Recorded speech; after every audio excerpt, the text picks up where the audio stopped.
नागराजसेव्यमान पावनाङ्घ्रिपङ्कजं व्यालयज्ञसूत्रमिन्दुशेखरं कृपाकरं नारदादियोगिवृन्दवन्दितं दिगम्बरं काशिकापुरादिनाथ कालभैरवं भजे।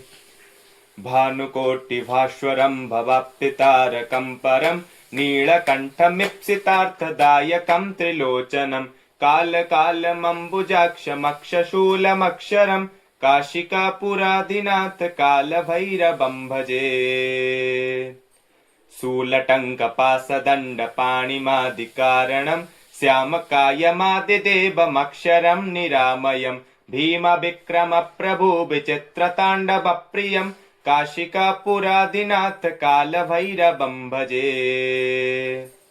भुक्तिमुक्तिदायकं प्रशस्तचारुविग्रहं भक्तवत्सलं स्थितं समस्तलोकविग्रहं विनिक्वणन्मनोज्ञहेमकिङ्किणीं लसत्कटिं काशिकापुरादिनाथ कालभैरवं भजे। धर्मसेतुपालकं स्वधर्ममार्गनाशनं कर्मपाशमोचकं सुशर्मदायकं विभुं स्वर्णवर्णशेषपाशशोभिताङ्गनिर्मलं काशिकापुरादिनाथ कालभैरवं भजे।